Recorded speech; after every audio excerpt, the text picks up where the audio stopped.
And, there were some issues raised. I conclude that, we can't look at this as a history in the sense of maybe 20th or 21st century history, in which every detail must, fit in. We had talked about this when we did 1 Samuel and 2 Samuel, that this is what is called historiography, in which, probably some liberties are taken. Anybody read any historical fiction?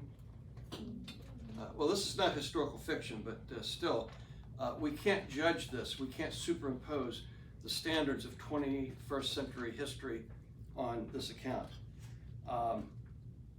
And then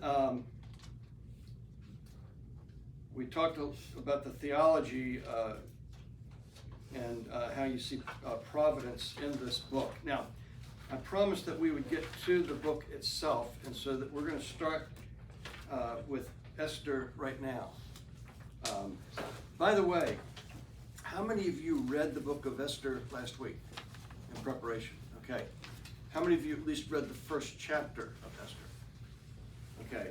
I would suggest that you read the book over and over again during this study, but at the very least, you should read the chapter that we're going to do for that week. Now, next week, we're going to be doing chapter 2. But you really get the feel of a book when you read it over and over and over again, especially in one sitting. Yeah, Gordon. This may play to the historicity question, but have you ever seen, apparently many Jewish scholars look at Esther's story as a comedy? Yes, it is a comedy. If you look at the old, the ancient Greeks concept of tragedy and comedy, what is a tragedy? We talk about Macbeth as being a tragedy. Macbeth gets killed, and all kinds of bad things happen. A comedy, you can pretty much say a comedy is all's well that ends well. And so if it ends well, it's comedy. What happens is we tend to superimpose our idea of what comedy is. And so when we think of comedy, we think of Lucille Ball, I Love Lucy, or Dick Van Dyke. Remember the Dick Van Dyke show? Probably some of you don't remember this, but these are, or MASH. If you saw Parade this morning, Parade magazine, did you notice that, anybody see the cover of Parade? It's the 50-year anniversary of what TV show? It was a comedy. It's about a MASH unit in Korea. MASH, which that basically MASH, for years and years and years, MASH ruled my Monday nights, 9 o'clock. You could tell where I was going to be. And so, but anyway, it's 50 years. But that's comedy to us, is like a sitcom. But thank you for bringing that out, Gordon, because I was going to bring that out, later on. But yes, this is a comedy in a sense, and you'll notice that there's a lot of comic material in this book. Adele Berlin, who taught at my alma mater, she taught Hebrew at the University of Maryland, and she was a very well-known Hebrew scholar. She says that it's burlesque. It has burlesque elements. And certainly when you think about, if you've read the book and you're familiar with what goes on, you remember when Esther tells Xerxes about the plot, and he storms out, remember? And there's Haman right there, and what does Haman do? He's coming over there, and then what does he do? He falls on her. And then Xerxes picks that exact moment to come back in when he's on top of her on the couch. Now, I don't know, that sounds like comedy to me, burlesque. I find that funny. Am I the only one? Okay, whatever. All right, chapter 1 of Esther. The book begins with the words, "This is what happened during the time of Xerxes." So this is the same introductory formula that we find in other historical books. such as Joshua, Judges, Samuel. And so regardless of how we judge the historicity of the book, the writer is telling us that we need to understand the following story as events that actually did happen. Now, these events took place during the reign of Xerxes, the Persian king, who ruled from 486 to 465 BC. I don't think any of us were around at that time, were we? Anybody here? Okay, good. But in the Hebrew language, the name Xerxes takes the form of Ahasuerus. It has no actual meaning in Hebrew, but when it's pronounced aloud, it sounds something like King Headache in English. Seriously. Xerxes was a very powerful but inept king, and we'll get into that later on, who just happened to rule a vast empire. Now, the book of Esther is built around a series of banquets or feasts that provide the structure for the book. And so the description of this opening banquet may appear to be a bit excessive or over the top. Did you kind of get that feeling when you read this? But descriptions of banquets in other ancient writings suggest that these excesses are not exaggerations, but rather reflect royal extravagance and overindulgence. And so ancient kings, not just Persian kings, used these royal banquets to flaunt their wealth and power and to celebrate military and personal successes. One ancient Greek who wrote about 400 BC said of the Persians, "They drink so much that they are themselves carried out when they are no longer able to stand straight enough to walk out." Now we have modern counterparts to that. We call them frat parties. Anybody who was a member of fraternity? Did you do a lot of drinking back in those days? Let's move on. Okay, he's not saying anything. Refuse to dance on the grounds. Deniability. All right, that's a good thing. So as we enter into the world of Esther and King Xerxes, we enter into the world of the rich and powerful. You may have seen the old TV show, The Real Housewives of the Persian Empire. Okay, I don't think it's on Netflix yet, but Persian royalty were also famous for making important decisions while drunk. I'm serious. Although they usually reevaluated them the next day. So what we see happening here, in which they don't reevaluate, is kind of uncommon. But they would make a decision, and then the next day they would reevaluate the decision, when they were sober. Of course, in Esther 1, chapter 1, that did not happen. Now, examples abound of ancient kings who made stupid decisions while drunk. For example, you might recall in Daniel chapter 5, a king by the name of Belshazzar, remember? He gave some stupid orders while inebriated, and that led to his very death that very night. Now, royal women sometimes participated in these celebratory banquets. For example, who has Daniel 5:2? I do. Would you read that, please? While Belshazzar was drinking his wine, he gave orders to bring in the gold and silver goblets that Nebuchadnezzar, his father, had taken from the temple in Jerusalem, so that the king and his nobles, his wives and his concubines, might drink from them. Okay. But usually once the drinking got out of hand, the wives would leave, and the concubines and the music girls would be called in. And this custom may explain why Vashti, who was a queen, by the way, And she was not a showgirl, neither was she a concubine, refused to appear before the drunken men. On the other hand, in the culture of ancient Persia, it was dishonoring for a man to be shamed by a woman.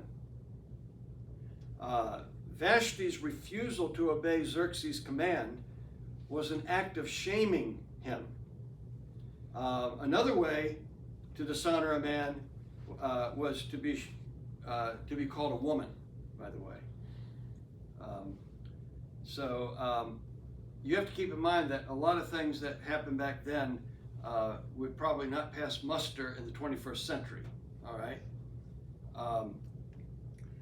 But Susa was one of the 4 capital cities from which Persian kings ruled. The others were Babylon, Ecbatana, and Persepolis. Now, the temperatures in the summertime at Susa were intolerable, and so the royal court would spend their winters there. Now, we have the same phenomenon today, don't we? We have snowbirds, but this is kind of in reverse, isn't it? You know what snowbirds are, right? You live in Florida anytime. Snowbirds are people that live Pennsylvania, Indiana, Michigan, whatever, and then they come south in the wintertime, and they stay up north in the summertime. And there's a good reason for that, because Florida is darn hot in the summertime. I played in a horseshoe tournament in Oviedo yesterday, and we had a lot of shade, but I don't know if you were outside yesterday morning, but it was intolerable. I played 6 games.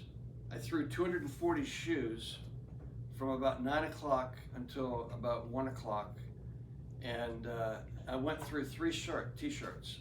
I was soaking wet, and I was just, she couldn't take it, and she was sitting in the shade in a chair. We were out pitching. I mean, it's intolerable. But you have the opposite thing here, well, the same thing here, and so they would come to Susa when it was hot.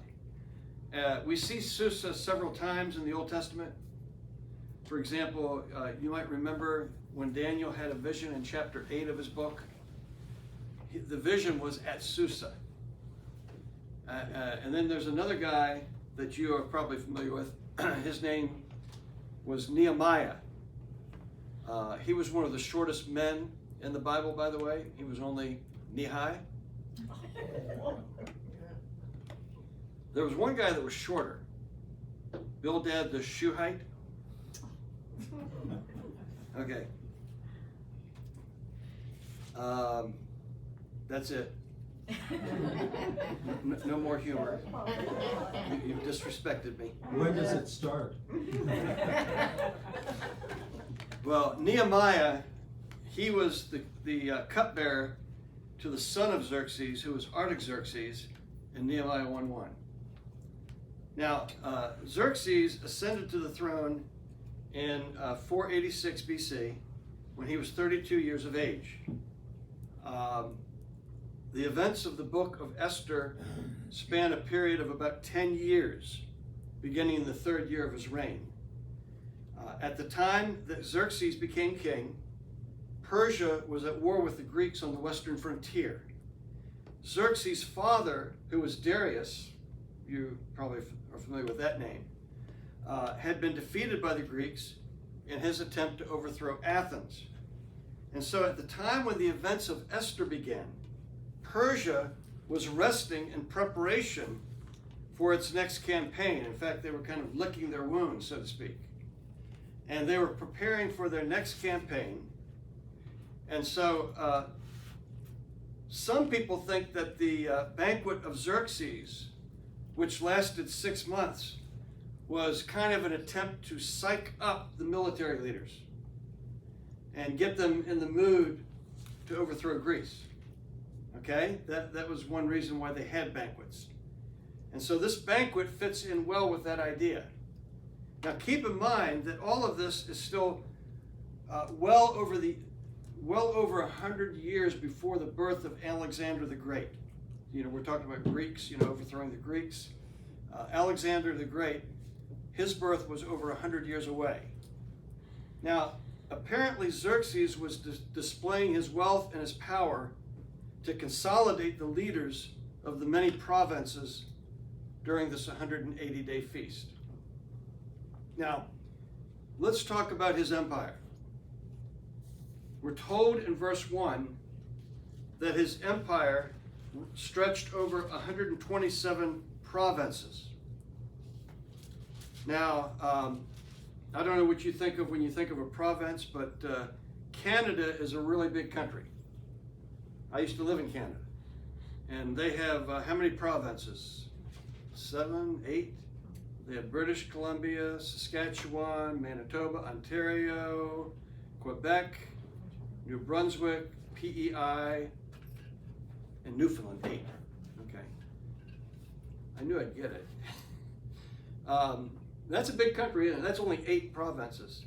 I think that the provinces that they're talking about here are a little smaller than the Canadian provinces. But the word for province probably refers to a small metropolitan region that encompassed a city. And so when I say city, what do we think of when we think of city? Do you think of Orlando or New York or Philadelphia or London?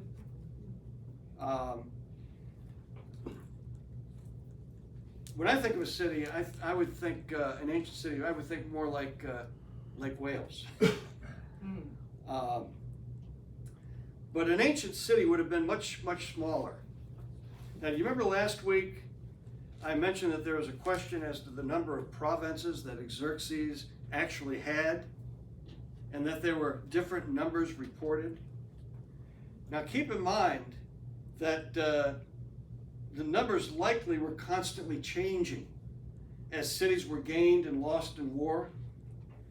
And keep in mind that even in my lifetime, and the lifetime of many of you, we were not always, how many states do we have? Okay, when we were growing up, how many were there? 48. Okay? Those of you who are, under 100, you don't remember that, but, well, no, we're not 100, but you remember they added, when was Hawaii added? And then was Alaska added in 1959? February 14th, 1959. There you go, 1959. What about Hawaii? Come on, I thought you knew everything. Okay, but they were added when I was a child. There's been talk of adding another one, which would make it 51. Puerto Rico, and if you add the District of Columbia, that would be 52. So you see, the numbers might have been in a constant state of flux to meet changing administrative needs. And so documents written at different times during the Persian period may disagree on the numbers. Also keep in mind that the numbers might have been exaggerated. Now, we don't do that today, do we? Never. No, never. Bob, Yes, was India then as big as it is now? I doubt it, but I don't know. I know one person that does know everything. No, I really, I couldn't tell you. But the numbers may have been exaggerated, and keep in mind too that they may have been symbolic. But the effect is clear. What the writer is trying to get across is he's trying to let us know the immensity of Xerxes' empire. Now, Xerxes was known for the consolidation of the Persian Empire from India to Kush, which would roughly correspond to modern Pakistan and northern Sudan. So that's a large area of territory, isn't it? I don't know if that's as big as Canada, but it's pretty large. And there are 2 banquets described here. The first was a 180-day elaborate banquet meant to impress the military and administrative dignitaries with their vast wealth and power. The second banquet was also lavish, but it was only for 7 days. And it was for all who lived in Susa. So the first banquet was meant to impress the dignitaries. The second banquet was to impress the common people. Now, we can just imagine, can't we? And we're not going to go there, but the debauchery at these banquets, as there were no restrictions. You know, it was drink as much as you want. It was kind of like an open bar at an Irish wedding today. And you know that when it comes to drinking, some people just don't know how to say no. And so it was a shameless and garish display of pomposity. Now, the elaborate description of Xerxes' paradise-like garden likewise was meant to provide evidence of his wealth and power. Now, keep in mind that the king he's soon going to expect these men of the empire to march into battle on his command. And so he wants to impress them with where he lives, his digs. Are you familiar with that word, digs? Okay. He wants them to be impressed. And so his gardens included irrigated gardens, complete with exotic animals, plants and trees, acquired through his conquests and alliances. The furnishings were made of gold and silver, and the pavement was made of marble and mother of pearl and other very, very expensive stones. All of this was meant to impress. Now, I'm sure that you've probably seen some botanical gardens. You know, there's one in Washington, D.C. I'm sure probably many of you have been to Bach Tower? That's pretty impressive. But I think this that would be kind of low class compared to this. Persia's wealth and magnificence even dazzled Alexander the Great more than 100 years ago when he entered the palace at Susa.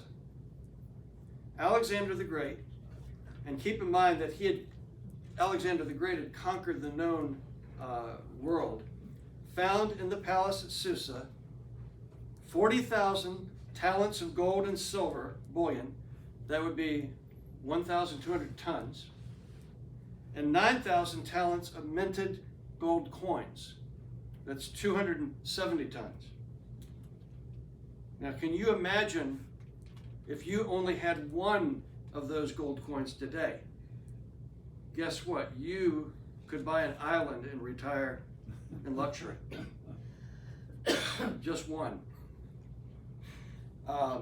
But all of this was at the disposal of Xerxes to reward those who would remain loyal to his cause and obedient to his command.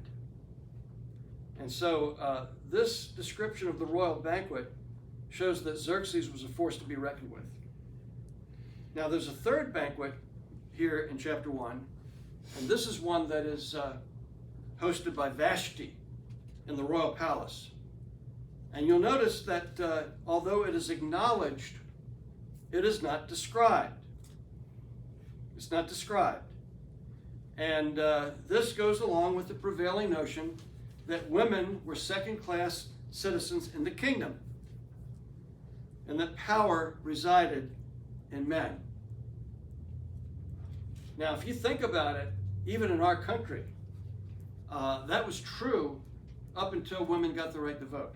When was women's suffrage? Was it 1926? Come on, Mr. Wizard. What was it? It was before then. Yeah. Was it before then? Yeah, Yeah, we've had that. it's in the early 20s. Okay. Well, I'm not real good about history sometimes, but up until that point, women were basically second-class citizens, and were like considered property to men.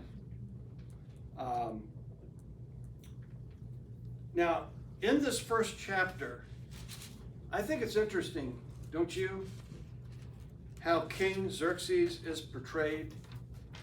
Because the elaborate description of this palace is unusual for a biblical narrative, particularly in that it's describing a palace of a pagan king. Now, the only other places in the Bible that receive similar treatment are anybody want to take a guess? The Temple of Solomon in Jerusalem and the Tabernacle. The only two places in Scripture. This is the third one. Now think about that. Now, another thing that's interesting is that whoever wrote Esther was writing years after the event. And he would have well known that Xerxes would return from Greece a broken man after a surprising defeat. And he was also broke. It had depleted all of his wealth. But here, Xerxes is portrayed as rich beyond all dreams. 4 years later, he would be as poor as a church mouse. The writer of Esther could have portrayed Esther as the hapless Persian king who lost a famous battle to the Greeks at Hellespont. Instead, it's interesting that he describes him here in all of his splendor and all of the optimism of his earlier days, his glory days. It sets the stage for one of the themes of the book, which is the reversal of fortune. And we're going to see this over and over again in the book of Esther, a reversal of fortune. We're going to see it with Esther, we're going to see it with Mordecai, and we're going to see it with Haman. Reversal of fortune. So keep that in your mind, because that's one of the motifs in the book. Now, we've already seen, and whoever has 1 Kings chapter 6, please, chapter 9, please be ready. We've already seen a reversal of fortune in the history of Israel. Back in the book of 2 Kings, there's a glowing description of Solomon's empire and his temple, much like the description of the empire of Xerxes. And this description of Solomon's empire and his glory goes on and on and on, doesn't it? At the dedication of the temple, God himself promised that if the king of Israel would walk before him in obedience, he says, you will never fail to have a man on the throne of Israel. But there was another side to that promise. Who has 1 Kings 9, 6 through 9? I do. But if you or your descendants turn away from me and do not observe the commands and decrees I have given you, and go off to serve other gods and worship them, then I will cut off Israel from the land I have given them, and will reject this temple I have consecrated for my name. Israel will then become a byword and an object of ridicule among all peoples. This temple will become a heap of rubble. All who pass by will be appalled and will scoff and say, why has the Lord done such a thing to this land and to this temple? People will answer, because they have forsaken the Lord their God, who brought their ancestors out of Egypt, and have embraced other gods, worshiping and serving them. That is why the Lord brought all this disaster on them. Okay, thank you. Now, we've read the Bible, and we're familiar what happened to Solomon. And so when we read the book of 2 Kings at the very beginning, where it talks about his kingdom, we know that he's going to have, hundreds of wives and concubines, and they're going to turn his heart away from God. And we know how that's all going to end. So, if we read Esther chapter 1, verses 1 through 8, in light of the defeat that we know is coming down the road 4 years later, all of this splendor has, that's described here, has the literary effect of, you're familiar with the term foreshadowing? Foreshadowing his defeat at the hands of the Greeks. Now, the splendor of Xerxes' empire now lies in ruins beneath centuries of dust. And yet the world continues to see, with each new generation, opulent displays of military bravado. After the Persians came the Greek Ptolemies and the Seleucids in the Eastern Mediterranean. Both brought danger and conflict to the Jewish people. You read the same thing about it in the apocryphal books of the Maccabees. Anybody ever read the Apocrypha? Read the book of 1st, 2nd, and 3rd Maccabees. You want to read all about this. It's Jewish history. They're not in Scripture, but they're quite informative. And then came perhaps the greatest military machine the world had ever seen, the Roman Empire. Where's the Roman Empire today? Missing. Yeah. There was an old joke when I was growing up, and please, if you're Italian, give me a little slack here, but you know, who put the last bullet or who put the first bullet into Mussolini? 5,000 Italian sharpshooters? Okay, where is Rome today? It's not a military power anymore. And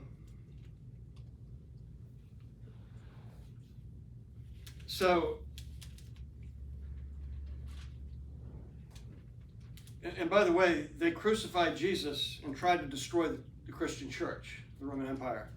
In the last century, you'll recall the Third Reich with Adolf Hitler. He also tried to destroy the Jews. Now, there's another description of an opulent royal city. It's found in the book of Revelation, and it's about the city of God and the Lamb. You remember that? Why was the book of Revelation written? And I may teach Revelation someday. I'm probably like Calvin. He didn't write a commentary about it, but I've always shied away from it because some people just get real out there. And if you've read the Left Behind series, you know what I'm talking about. I do not recommend it. It's based on false theology. Sorry.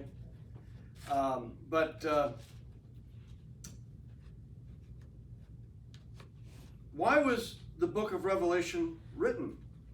Was it to give us a blow-by-blow account of the end times so that we could have, charts on walls, telling us exactly when Christ was going to come back? I don't think so. I believe that Revelation was written to assure the early Christians that the persecutions of even the mighty Romans would not thwart or frustrate the plan of God. God's sovereign plan for the ages. It was written to assure them that God would bring all of history into culmination in Jesus Christ. And most importantly, and by the way, this is the theme of Revelation, 2 words, Jesus wins. So if I ever teach the book of Revelation, don't expect me to name the Antichrist. Remember, if you were in here when we did the John's epistles, Antichrist is not even mentioned in the book of Revelation. And yet you hear people spout from pulpits about the Antichrist in Revelation. Hello, there is no Antichrist in Revelation. Okay? So, anyway. In modern times, think of the massive display of power that Hitler brought against the Jews in trying to bring about the Third Reich. Think about the May Day celebrations in Moscow, where the military might of the Soviet Union was paraded through Red Square. Think of the crushing power of China's tanks in Beijing's Tiananmen Square against the students who protested for democracy. Throughout the centuries and around the world, military might has been glorified as the epitome of a nation's strength. But some trust in chariots, some trust in horses, but we will trust in the name of our Lord. Okay? All right, let's move on. Any questions? Yeah?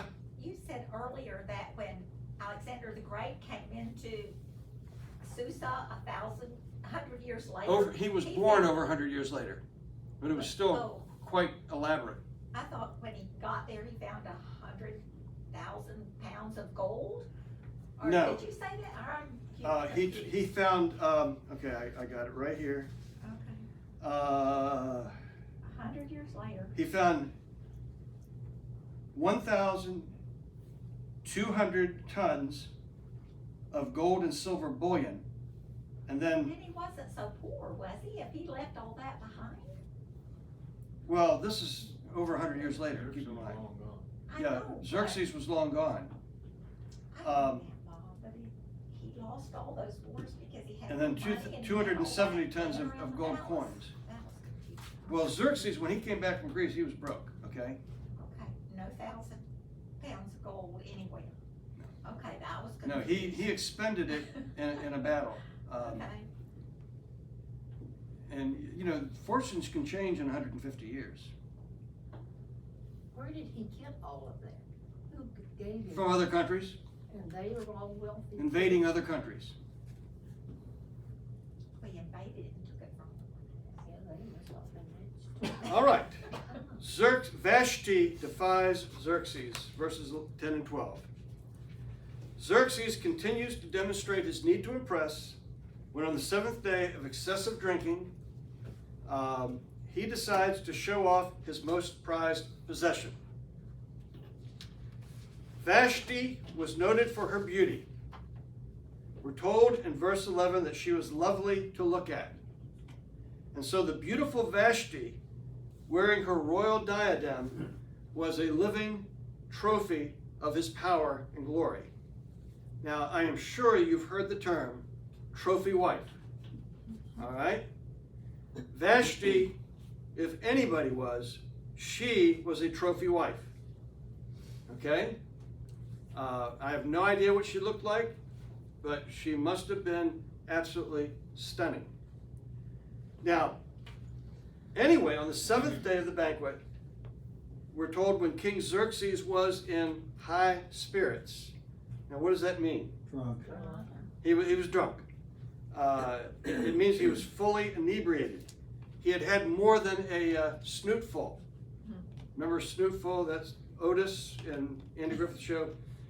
He would let himself into the jail when he had a snootful. Okay? Well, they had had 7 days of snootfuls. And so he commands the 7 eunuchs who served him to bring Queen Vashti wearing her royal crown. Now, why did it take 7 eunuchs to bring her in, excuse me. Why did it take 7 eunuchs to fetch her? Perhaps, and this has been suggested by numerous writers, it was because that was how many it took to carry her royal litter. She would be seated and brought in on a royal litter. She couldn't just walk in like any normal person. One writer describes what Xerxes is asking Vashti to do. He says, as a fitting last course, a delicious course for male eyes.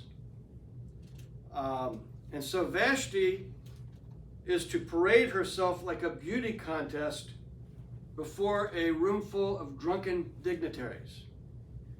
And in fact, there's an old rabbinic tradition that says that Vashti was to appear naked, wearing only her crown. In any event, Vashti refused to come. Now, you'll notice that the narrator who wrote this book doesn't tell us why she refused to come.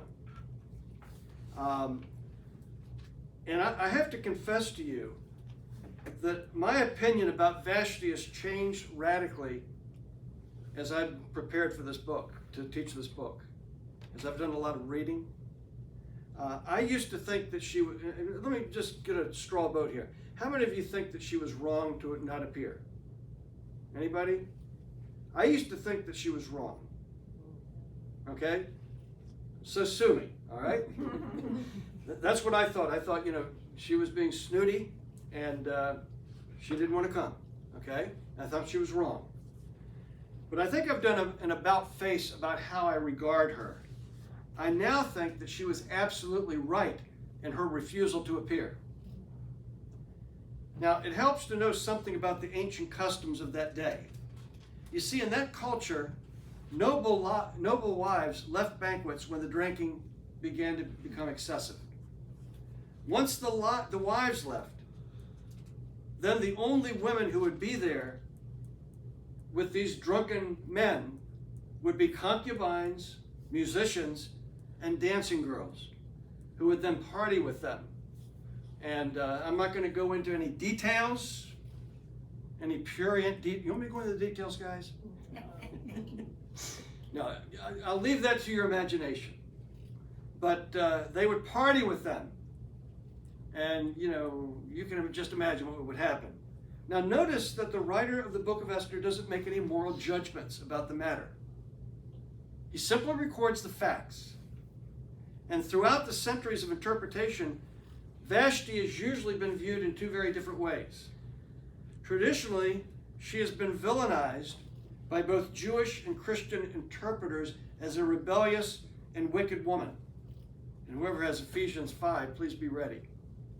And a lot of preachers, and I don't know if, I've never heard the book of Esther preached on, by the way. Not only in this church, but any other church. But from what I understand, a lot of preachers have portrayed Vashti as evil for not being in subjection to her husband. Martin Luther saw Vashti as a negative role model for women. And some Christian interpreters have been quick to point out that Vashti is a negative example of wifely submission, citing Ephesians chapter 5. Who has that passage? Wives, submit yourselves unto your own husbands as unto the Lord. For the husband is the head of the wife, even as Christ is the head of the church, and he is the Savior of the body. Thank you. Now, let me just say this.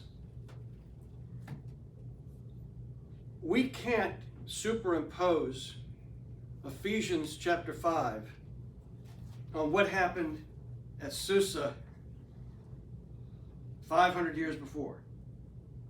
That is an anachronistic approach to the text. And what it does is it reads into the events that happened roughly 500 years before Paul ever wrote the epistle to the Ephesians. And first of all, Ephesians was written to Christians. And secondly, it was written over 500 years later.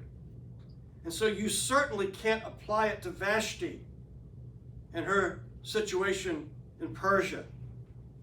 And I can guarantee you with 100% certainty that it was not the author's intention to deal with the headship of Jesus Christ as the head of the church, as an example of how it should be in the Christian home here in Persia. They didn't have Christians then. Okay? By the way, do you get the irony here? Do you get the satire? Comedy? Gordon, do you see the comedy here? This great king, who is so powerful, is unable to convince his own wife to come to the party. One commentator writes, and I quote, "Indeed, he is not only powerless, he is a bumbling buffoon who is surrounded by sycophants who convert a trivial domestic dispute into a state of emergency. By the way, according to tradition, Jewish tradition, Vashti was the granddaughter of Nebuchadnezzar. Remember Nebuchadnezzar, the Babylonian king? And it is said that she was not only deposed, but she was executed. Now, I did some research and I checked 5 Bible dictionaries. And all it said in the dictionaries was she was either divorced or deposed. It doesn't say anything about being executed. So I don't know, and I don't think you do either. If you have any latest scoop on that, let us know. Well, I just have a comment that Esther, if she went before Xerxes without his scepter, Yeah. it was this. Yeah. looks like Vashti would have known if she disobeyed his orders, it wasn't gonna be good. Yeah. Well, they had that authority. Couldn't he just have called her in just to be a part of the banquet, just to sit there in her beautiful robe and not ask her to do what he did? Well, she refused. Whatever the motive, we're not told what the motives were, but a growing list of interpreters are seeing Vashti's refusal as an evidence of noble character. And again, we cannot superimpose the values of the 21st century on what happened in Susa 500 years BC. But more recently, feminist interpreters have commended Vashti for standing up to the king and refusing to be treated as a sex object. I'd like to look at the 10th verse here where it tells you why she did it. Because when the king was in high spirits from wine, she knew that he was drunk.